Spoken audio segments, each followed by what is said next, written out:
मुख्यमंत्री भजनलाल शर्मा आजकल दिल्ली दौरे पर हैं। इस दौरान उन्होंने पार्टी के बड़े नेताओं से मुलाकात की है। केंद्रीय गृह मंत्री राजनाथ सिंह और अमित शाह और पूर्व लोकसभा स्पीकर ओम बिरला से मुलाकात कर केंद्र में तीसरी बार एनडीए सरकार बनने पर बधाई दी है। बताया जा रहा है कि सीएम ने अमित शाह से मुलाकात कर लोकसभा चुनाव में 11 सीटों पर हार का ब्यौरा भी रखा है। दिल्ली से आ रही खबरों के मुताबिक राजस्थान में बीजेपी संगठन को मजबूत करने की दिशा में कवायद करने में जुट गई है। अनुमान है कि जल्द ही सीपी जोशी की जगह राजस्थान भाजपा को नया प्रदेश अध्यक्ष मिल सकता है। प्रदेश अध्यक्ष पद को लेकर कई नामों की चर्चा हो रही है।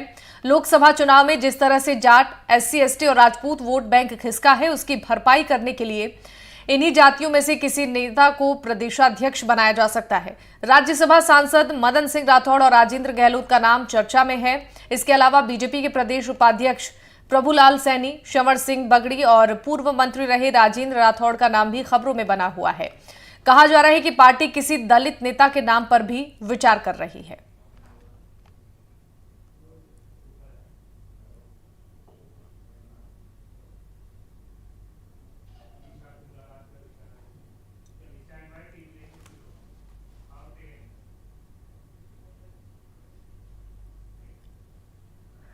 केंद्रीय मंत्री अमित शाह से मुलाकात को लेकर भजनलाल शर्मा ने इसे शिष्टाचार मुलाकात बताया। इसको लेकर उन्होंने सोशल मीडिया प्लेटफॉर्म एक्स पर पोस्ट भी शेयर किया है, जिसमें उन्होंने लिखा है कि आज गृह मंत्री से मुलाकात हुई, उनका आशीर्वाद और मार्गदर्शन मिला।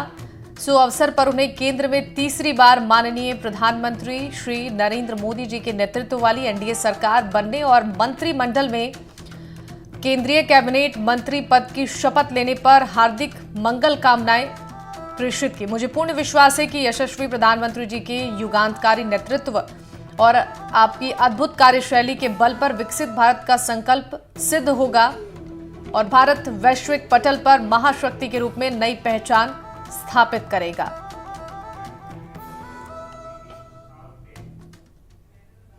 मुख्यमंत्री भजनलाल शर्मा ने केंद्रीय मंत्री गजेंद्र सिंह शेखावत से मुलाकात की। वो दिल्ली में उनके आवास पर मिले और मंत्री पद की शपथ लेने पर उन्हें शुभकामनाएं दी। राजस्थान लगातार सतत कैसे विकास करे और विकसित भारत में अपनी भागीदारी निभाए, इस बात पर इस मुलाकात के दौरान चर्चा भी हुई। तो मुख्यमंत्री लगातार दिग्गजों से मुलाकात कर रहे हैं और ये तस्वीर हम आपको दिखा रहे हैं जब मुलाकात मुख्यमंत्री ने गजेंद्र सिंह के साथ की थी और गजेंद्र सिंह शेखावत को इस मुलाकात के दौरान भजनलाल शर्मा ने शुभकामनाएं दी।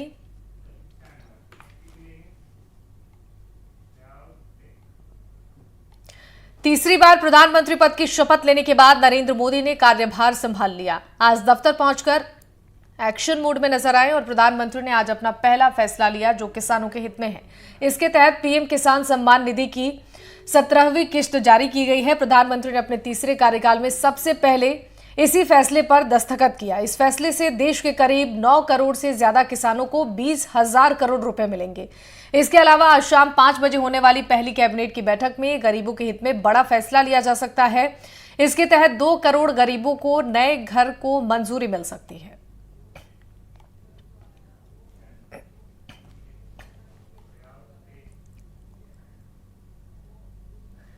प्रधानमंत्री नरेंद्र मोदी ने 71 मंत्रियों के साथ पद और गोपनीयता की शपथ ली। मोदी कैबिनेट 3.0 में 30 कैबिनेट मंत्री, 5 राज्य मंत्री, स्वतंत्र प्रभार और 36 राज्य मंत्री शामिल हैं। मोदी कैबिनेट में राजस्थान से 4 सांसदों को शामिल किया गया है, जिनमें अर्जुन राम मेघवाल, गजेंद्र सिंह शेखावत, भागीरथ चौधरी और भूपेंद्र यादव ने मंत्री पद की शपथ ली है। अजमेर से भागीरथ चौधरी नया नाम है, जबकि 3 सांसदों को रिपीट किया गया है। गजेंद्र सिंह शेखावत ने जोधपुर लोकसभा सीट से जीत की हैट्रिक लगाई है। मोदी के पहले कार्यकाल में 2.5 साल बाद उन्हें कृषि राज्य मंत्री बनाया गया था और दूसरे कार्यकाल में जल शक्ति मंत्रालय जैसा भारी भरकम विभाग सौंपा गया। संघ पृष्ठभूमि के शेखावत को नरेंद्र मोदी और अमित शाह के नजदीकी नेताओं में गिना जाता है। अलवर से सांसद चुने गए भूपेंद्र यादव मोदी और शाह के बेहद करीबी हैं। मोदी कैबिनेट में पिछली बार भी राजस्थान से राज्यसभा सांसद रहते हुए केंद्रीय वन एवं पर्यावरण मंत्री थे।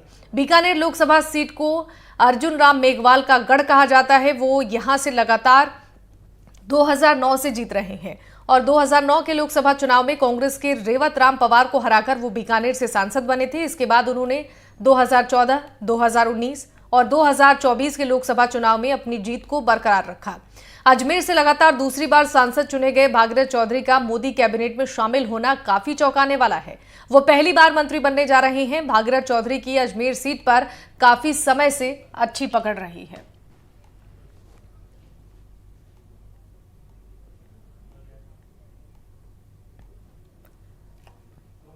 तो ये 4 तस्वीरें हम आपको दिखा रहे हैं। 4 चेहरे राजस्थान से कैबिनेट में शामिल किए गए हैं। भूपेंद्र यादव सांसद हैं अलवर से, उन्हें भी शामिल किया गया है।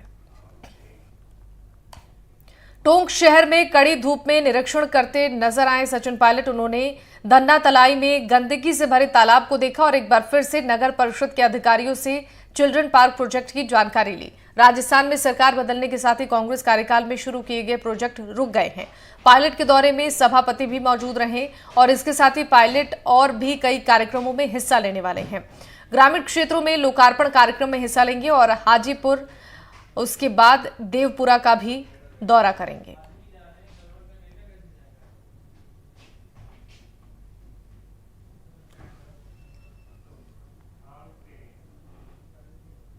कांग्रेस के राष्ट्रीय महासचिव और टोंक से विधायक सचिन पायलट ने टोंक में शहीद स्मारक का लोकार्पण किया। शहीद स्मारक का लोकार्पण करते हुए पायलट ने कहा कि देश के युवा सेना में वेतन के लिए भर्ती नहीं होते, बल्कि देश के 140 करोड़ लोगों की रक्षा के लिए भर्ती होते हैं। पायलट ने कहा कि सेना की वर्दी पहनकर जो खुशी और सम्मान का एहसास होता है, वो शब्दों में बयां करना संभव नहीं है।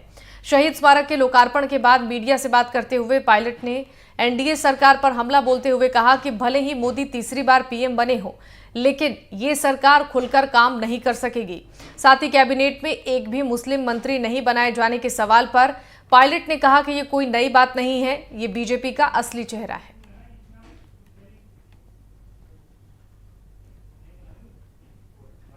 देश की रक्षा करते हुए कुर्बानियां दी थी, उनकी याद में हम लोगों ने स्मारक बनाया है और ये स्मारक अनेक दशकों तक, अनेक पीढ़ियों तक हमको याद दिलाएगा किस तरह लोगों ने, सैनिकों ने अपनी जान की कुर्बानी देकर हमारे देश को आबाद रखा, सुरक्षित रखा और सब लोगों की भागीदारी के साथ इस कार्यक्रम को अंजाम दिया।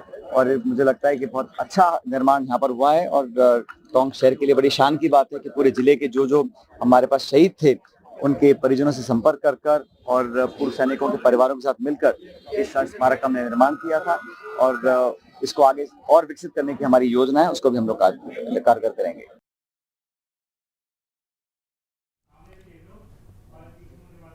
भीलवाड़ा में नीट परीक्षा में धांधली को लेकर आज विरोध प्रदर्शन किया गया। एबीवीपी छात्र संगठन ने कलेक्ट्रेट पर विरोध प्रदर्शन किया। बता दें कि नीट के रिजल्ट में 67 स्टूडेंट्स को अधिकतम नंबर दिए गए हैं। छात्रों की मार्किंग पर सवाल उठ रहे हैं और छात्रों की ये समस्या कोर्ट तक भी पहुंच चुकी है। एनटीए की तरफ से 14 जून को रिजल्ट आने की बात कही गई थी, लेकिन ये परिणाम 10 दिन पहले ही घोषित कर दिए गए। परीक्षा में धांधली को लेकर एबीवीपी ने भीलवाड़ा में कलेक्ट्रेट के पास विरोध प्रदर्शन किया।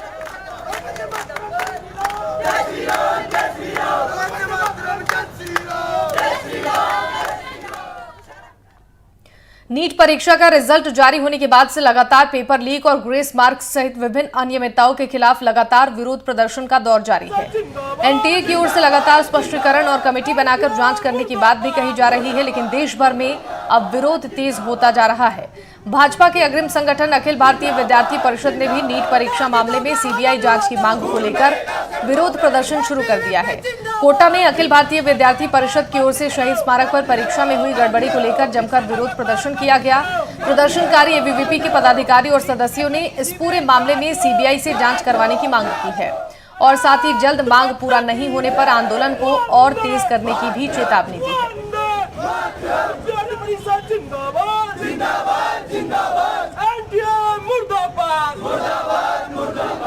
5 मई को एनटीए द्वारा नीट यूजी का एग्जामिनेशन जो कंडक्ट करवाया गया था, उसका रिजल्ट जब 4 जून को आता है, यानी कि समय से पहले जब रिजल्ट आ जाता है, तो सभी विद्यार्थियों में ये भय तो होता ही है कि रिजल्ट में कुछ ना कुछ गड़बड़ी हुई है।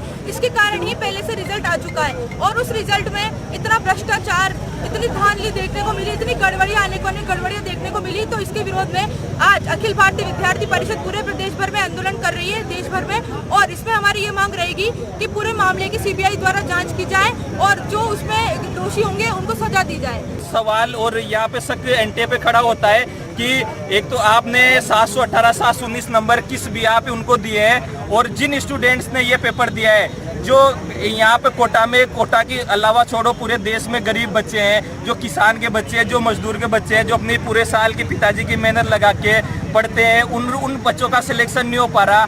उन बच्चों को डिप्रेशन में आ गए, आत्महत्या करने जैसी कोशिश उन्होंने करी। कोटा में भी ऐसी वारदात हुई, बाकी प्रशासन की सूझबूझ से आत्महत्या को रोक लिया गया। तो ये साहब एनटीएससी और सरकार से मांगे कि इस पेपर में गड़बड़ी नहीं करे और भविष्य में ऐसी कोई गलती नहीं हो। इसके लिए इस पेपर की जो भी सीबीआई जांच हो, निष्पक्ष जांच हो और दोषियों को कड़ी से कड़ी सजा मिले। पेपर लीक के मास्टरमाइंड तुलछाराम को पुलिस ने आज कोर्ट में पेश किया, जिसके बाद कोर्ट ने आरोपी तुलछाराम को 5 दिनों के रिमांड पर भेज दिया है। तुलछाराम को पुलिस ने बीकानेर से गिरफ्तार किया था। आरोपी तुलछाराम राजस्थान पुलिस की एडिशनल एसपी नविता खोखर का पति है। कुछ महीने पहले जब से पेपर लीक का मामला उजागर हुआ था, तब से ही तुलछाराम कालेर फरार चल रहा था। तुलछाराम की पत्नी नविता खोखर एडिशनल एसपी के पद पर पुलिस मुख्यालय में तैनात है। सब इंस्पेक्टर भर्ती परीक्षा के पेपर लीक मामले में एसओजी ने कुछ दिन पहले 3 महिला ट्रेनी सब इंस्पेक्टर को गिरफ्तार किया था। उन तीनों महिला ट्रेनी एसआई पर नकल करके परीक्षा पास करने का आरोप है। बता दें कि ब्लूटूथ से नकल कराने का मामला सामने आने के बाद इस गैंग के सरगना तुलछाराम की गिरफ्तारी हुई थी।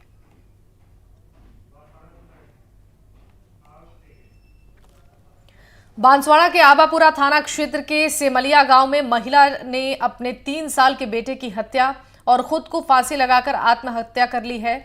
महिला ने पहले मासूम बेटे को फांसी के फंदे से लटकाकर उसकी हत्या की और इसके बाद खुद भी फांसी का फंदा लगाकर जान दे दी। अब तक के अनुसंधान के अनुसार पूरा मामला पारिवारिक विवाद का बताया जा रहा है। पुलिस को घटना की जानकारी मिलने पर मौके पर पहुंची और दोनों के शवों को फंदे से उतारकर महात्मा गांधी हॉस्पिटल लाए गए, जहां पर चिकित्सकों ने उन्हें मृत घोषित कर दिया। परिजनों की ओर से पुलिस ने मामला दर्ज कराया है और वहीं पुलिस द्वारा इसकी जांच शुरू कर दी गई है, लेकिन अभी तक इस पूरे मामले का खुलासा नहीं हो पाया है।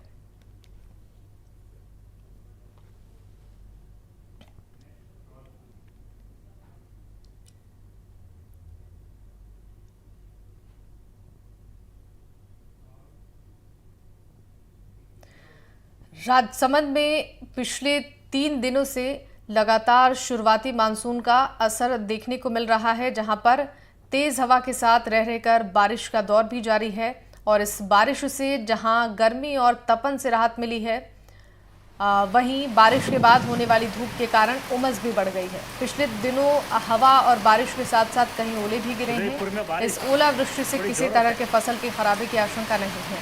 तेज गर्मी सह रहे लोगों को आंशिक राहत जरूर मिली है। इस बारिश के साथ साथ मक्खी मच्छर भी बढ़ गए हैं। चिकित्सकों की माने तो मौसम की बारिश की वजह से ये बीमारियां बढ़ने के आसार हैं। राजसमंद उदयपुर मार्ग पर दोपहर से ही बारिश हो रही है। आज नाथद्वारा से उदयपुर के बीच 2 घंटे की झमाझम बारिश से हाईवे पर कई जगहों पर पानी भर गया। इसके अलावा तेज हवाओं के कारण वाहन चालकों को भी काफी परेशानियों का सामना करना पड़ा।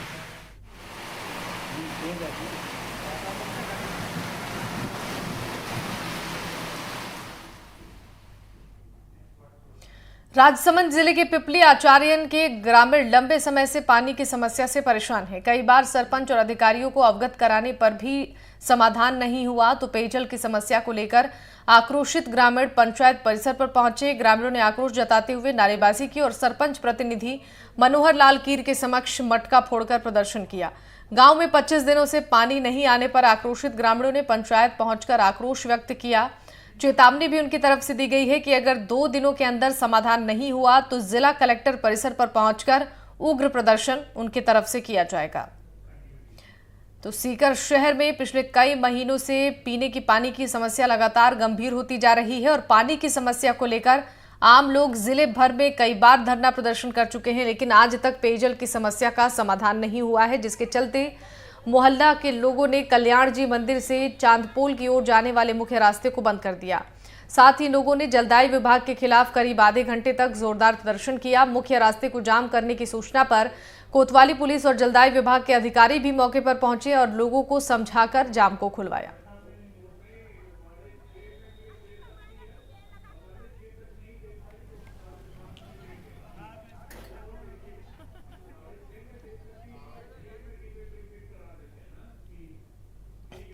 और डीग में साइबर ठगों की धरपकड़ के लिए ऑपरेशन एंटी वायरस चलाया जा रहा है। भरतपुर रेंज आईजी राहुल प्रकाश और डीग जिला एसपी राजेश मीणा ने इसी ऑपरेशन के अंतर्गत कार्रवाई की है, लेकिन कार्रवाई करने गई पुलिस पर खुद साइबर ठगों ने हमला बोल दिया।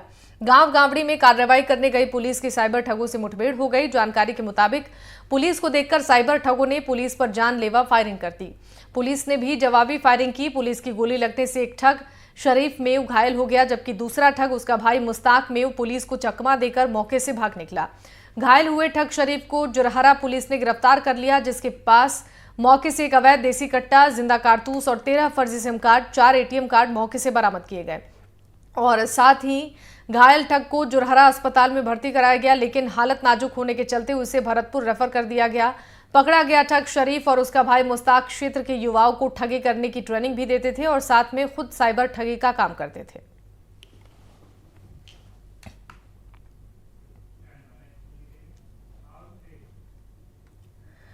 बूंदी जिले में कोटा पुलिस पर हुए हमले के मामले में जिला प्रशासन ने कड़ा रुख अपनाया है। जिले के हिंडोली थाना क्षेत्र के बासनी गांव में मोस्ट वांटेड आरोपी रामराज की संपत्ति को बुलडोजर के माध्यम से ध्वस्त कर दिया गया। कार्रवाई के दौरान एसडीएम विनोद कुमार सहित भारी पुलिस बल तैनात किया गया था। आरोपी रामराज ने राजस्व और फॉरेस्ट की करोड़ों रुपए की बेशकीमती भूमि पर कब्जा किया हुआ था। पुलिस के अनुसार हार्डकोर अपराधी पर हत्या के प्रयास, धोखाधड़ी, चोरी सहित सरकारी भूमि, वन विभाग की भूमि पर कब्जा करने और अवैध खनन सहित कई मामले दर्ज हैं। आपको बता दें कि बीते 23 मई को कोटा पुलिस की टीम बासनी के जंगल में रह रहे अपराधी रामराज मीणा को गिरफ्तार करने आई थी। इस दौरान आरोपी और उसके परिवार के लोगों ने पुलिस की टीम पर हमला कर दिया था और हमलावर मोस्ट वांटेड को भगाने में सफल रहे थे।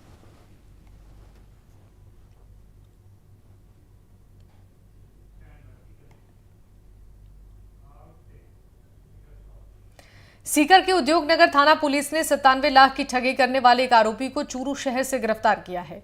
युवक ने ये ठगी एमबीबीएस में प्रवेश दिलाने के नाम पर की थी। गिरफ्तार आरोपी पहले भी सीकर, चूरू और झुंझुनू में कई परिवारों को सरकारी नौकरी लगवाने, एमबीबीएस में एडमिशन दिलवाने और सट्टे में पैसा लगाकर डबल करने जैसी कई ठगी की वारदातें कर चुका है।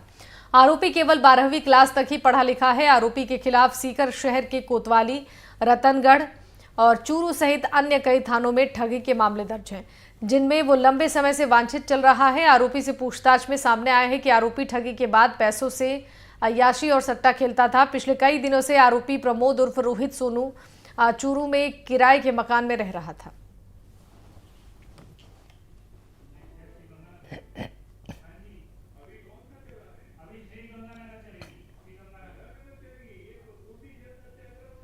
तो आरोपी के खिलाफ कई थानों में पहले से भी मामले दर्ज थे। उद्योग नगर थाना पुलिस की तरफ से ये बड़ी कार्रवाई की गई है। 97 लाख की ठगी करने वाले युवक को पुलिस ने गिरफ्तार कर लिया है। एमबीबीएस में प्रवेश दिलाने के नाम पर ये युवक ठगी की वारदातों को अंजाम देता था। आरोपी के खिलाफ कई थानों में ठगी के मामले भी दर्ज है।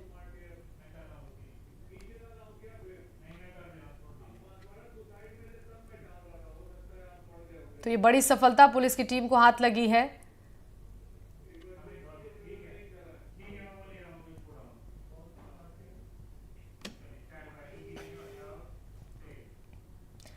धौलपुर के इच्छापुर गांव में रहने वाले रंजीत सिकरवार, जो कि आर्मी में हवलदार पद पर थे और 2023 में सिक्किम बाढ़ के समय लापता हो गए थे, उन्हें मिलिट्री ने 8 महीने बाद शहीद घोषित कर दिया है।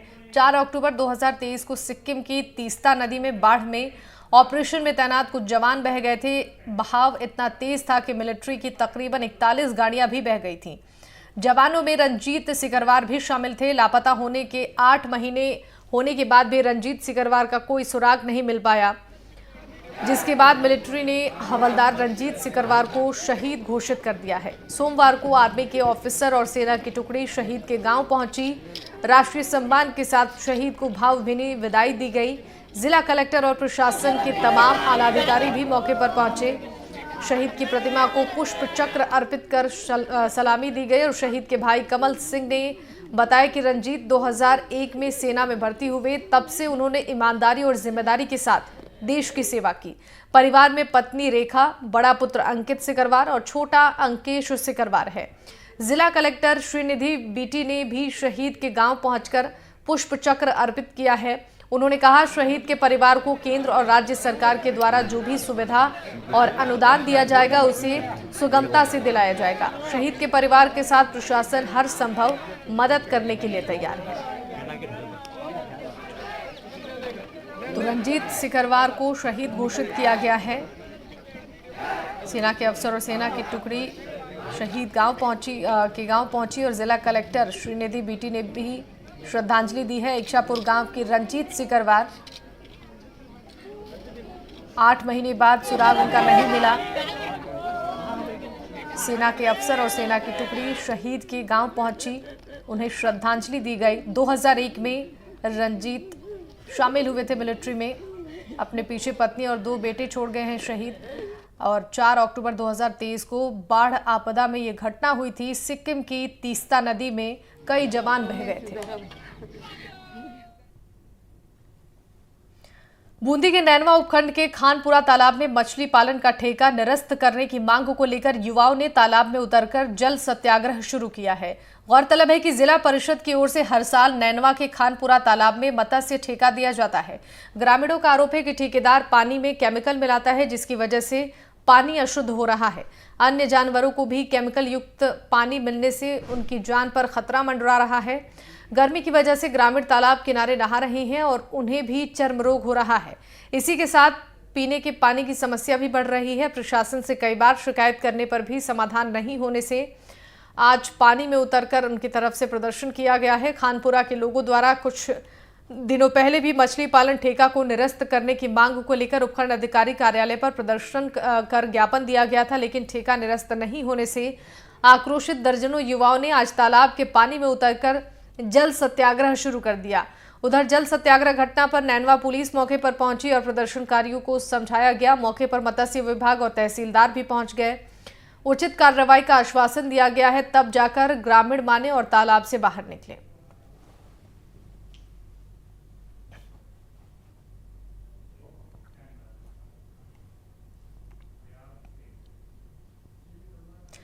भारत पाकिस्तान सीमा क्षेत्र में एसओजी और पुलिस ने बड़ी कार्रवाई करते हुए 3 किलो हेरोइन बरामद की है। अनूपगढ़ जिले के एसपी रमेश मौर्य के निर्देशन में हुई इस कार्रवाई में 3 तस्करों को गिरफ्तार किया गया है। बरामद की गई हेरोइन की कीमत अंतर्राष्ट्रीय बाजार में करीब 15 करोड़ रुपए बताई जा रही है। अनूपगढ़ एसपी रमेश मौर्य ने जानकारी देते हुए बताया कि भारत पाकिस्तान सीमा क्षेत्र में समेजा थाना इलाके के पास गांव 75 एनपी मोड़ पर इस कार्रवाई को अंजाम दिया गया है। उन्होंने बताया कि इस क्षेत्र में हेरोइन की तस्करी के इनपुट मिले थे, जिसके बाद ये कार्रवाई की गई है। अनूपगढ़ एसपी रमेश मौर्य ने बताया कि संभवतः ये हेरोइन पाकिस्तान से मंगवाई गई है। पकड़े गए तीनों आरोपियों में से एक खरीदार है, 2 बेचने वाले हैं। उन्होंने बताया है कि बेचने वाले दोनों तस्कर स्थानीय हैं। एक तस्कर गांववाली और दूसरा तस्कर गांव 79 पी का निवासी है, जबकि खरीदने वाला तस्कर पंजाब की तलवंडी का निवासी है।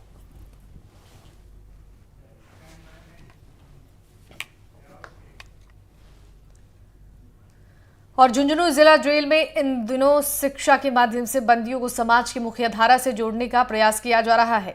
जिला जेल में शिक्षा के अलग जगाते हुए निरक्षर बंदियों को साक्षर बनाने के प्रयास किए जा रहे हैं। निरक्षर बंदियों को साक्षर करने के लिए जिला जेल के खुले आसमान के नीचे क्लास लगाकर बंदियों को पढ़ाया जा रहा है। जेल अधीक्षक प्रमोद सिंह ने बताया कि जेल में साक्षरता को लेकर चलाए जा रहे अभियान का फायदा अब निरक्षर बंदियों को मिलने लगा है। निरक्षर बंदियों ने अब अखबार पढ़ना सीख लिया है और कई बंदियों ने गणना करना भी सीख ली है। जेल में आते समय जो बंदी अंगूठा लगाकर आए थे, वो हस्ताक्षर करते हुए जेल से बाहर जा रहे हैं। साक्षरता को लेकर चलाए जा रहे अभियान में जिला साक्षरता अधिकारी का भी सहयोग मिल रहा है। निरक्षर बंदियों को पढ़ने के लिए समय समय पर जिला साक्षरता अभियान के तहत सामान भी उपलब्ध करवाया जा रहा है।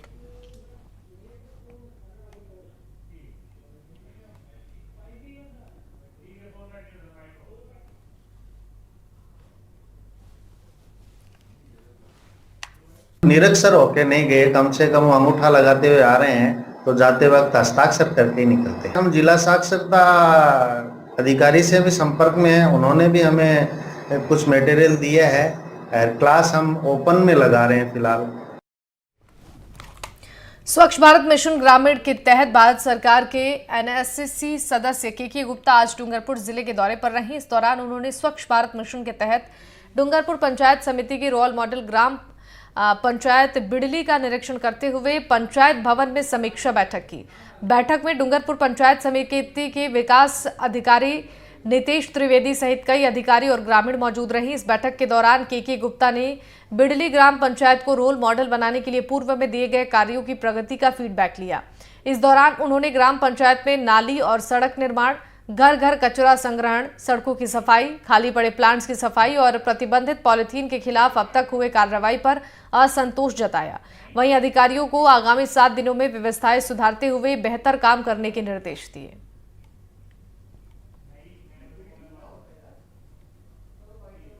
जिस गति से काम होना चाहिए उस गति से काम नहीं हो रहा है। जहाँ तक सवाल है नालियों का बनना, सड़कों का बनना, इसके अलावा और भी बहुत सारे जैसे कचरे का उठाना, प्लास्टिक पर प्रतिबंध, प्लास्टिक को एकत्रित करना, इन सब कामों में कुछ नरमी थी।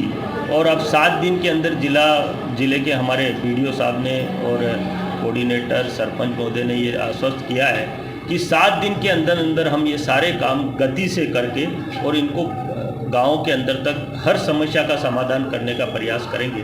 तो मुझे पूरी संभावना है कि आने वाले 7 दिन के अंदर अंदर ये सारी समस्याओं का समाधान हो जाएगा।